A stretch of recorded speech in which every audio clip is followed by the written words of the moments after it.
Hello अस्सलाम वालेकुम दोस्तों। उम्मीद है आप सब खैरियत से होंगे। मैं आपका दोस्त सज्जाद हसन नई वीडियो के साथ। दोस्तों, जो आज की वीडियो है वो कल का जो पाकिस्तान डेमोक्रेटिक मूवमेंट का जलसा था, उस पर बनाने का सोचा मैंने। अब शायद इस बहस में पड़े बगैर कि जलसा छोटा था या बड़ा था, क्योंकि जो अपोजिशन का इत्तेहाद था वो तो यही कहेंगे कि जलसा बहुत बड़ा था, और जो हुकूमती तर्जुमान है वो उसको घटाने के चक्रों में लगे रहेंगे। जो असल कंटेंट था जलसे का था वो मेरे ख्याल में मियां नवाज शरीफ की तकरीर थी, क्योंकि इससे पहले जो उनका बयानिया था वोट को इज़्ज़त दो वाला बयानिया, उसमें इस्तारों और किनायों में बात तो होती थी, कभी इस्टेब्लिशमेंट का नाम लेकर और कभी खलाई मखलूक, कभी महकमा ज़राअत, इस तरह के नाम लेकर तो मुखातिब किया जाता था फ़ौज को।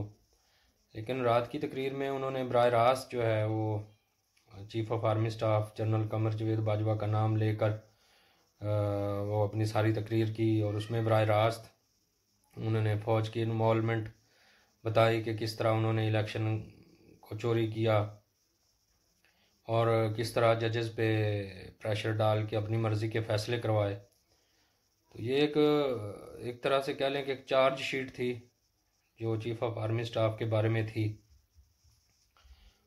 और बहुत सीरियस एलिगेशन उन्होंने लगाए। और जो सबसे बड़ी बात थी वो उन्होंने बाकायदा नाम लेकर जनरल कमर जवेद बाजवा साहब का कि आपने ये काम करवाए। उसमें जनरल फैज़ साहब का नाम भी लिया।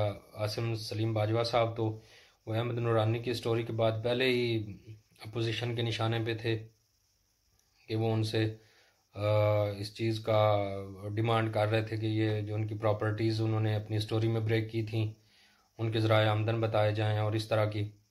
और उसमें उन्होंने हवाला दिया उनकी जो अभी से के चेयरमैन के हवाले से जो वो तनख्वाह ले रहे हैं 35 लाख रुपए, उसको मेंशन किया। क्योंकि आप लोगों को याद होगा कि जब साकिब निसार साहब चीफ जस्टिस थे तो उन्होंने डॉक्टर सईद को जो लीवर ट्रांसप्लांट का जो एक इदारा बना था उनको बुलाया, तो वो 12 लाख रुपया सैलरी ले रहे थे। तो उस पर चीफ जस्टिस साहब बहुत बरम हुए कि आप इतनी सैलरी कैसे ले सकते हैं।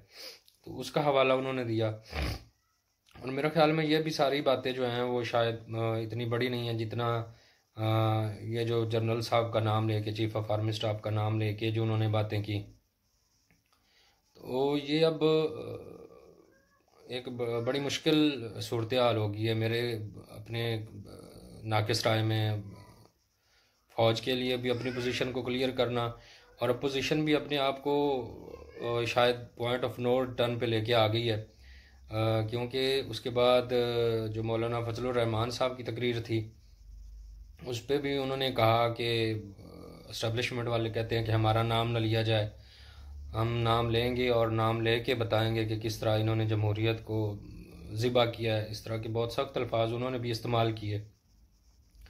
तो ये एक कोई अच्छी बात नहीं है कि इस तरह फ़ौज पाकिस्तान का नाम लेकर और उनकी इन्वॉल्वमेंट जो है उसको, पहले तो चलो इशारों किनारों में बात होती थी, तो अभी अब क्या सूरत हाल होती है, फ़ौज किस तरह अपना रिएक्शन देती है, ये देखना भी अभी बाकी है।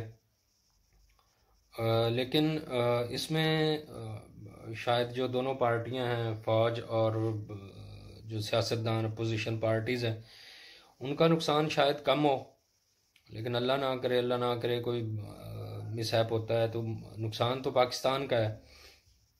और गवर्नमेंट आप पोजीशन गवर्नमेंट कहाँ पे खड़ी है इसका अंदाज़ा आप इस बात से लगा सकते हैं कि उन्होंने अपनी तकारीर में गवर्नमेंट को तो बिल्कुल जो है वो काबिल ज़िक्र समझा ही नहीं है। खान साहब का नाम तक नहीं लिया, हालांकि उनकी बैड गवर्नेंस की वजह से भी काफ़ी उनको एज मिला। लोगों ने शमूलियत जलसे में इस वजह से भी इख्तियार की कि बैड गवर्नेंस की वजह से भी लोग तंग हैं, महंगाई की वजह से भी तंग हैं। और ख़ान साहब का जो करप्शन को लेके बयानियाँ हैं वो भी काफ़ी हद तक कमज़ोर हुआ है। ये जो चीनी और आटे की कीमतें बढ़ी थीं और उस पर जो रिपोर्ट बनी तो सब जो हुकूमती तर्जुमान हैं बड़े शादियाने बजा रहे थे। देखें जी, ये पहली बार हुआ है कि एक हुकूमत में बैठे हुए लोगों की रिपोर्ट बनी है, लेकिन वो सिर्फ रिपोर्ट की हद तक की बात रही, क्योंकि उसमें जो ज़िम्मेदार है वो मेन तो जहांगीर तरीन साहब का नाम आ रहा था, वो बाहर चले गए और अभी तक वापस नहीं आए। और उसके अलावा भी जो लोग थे किसी को सज़ा नहीं हुई, वो बस एक कागज़ी कार्रवाई थी।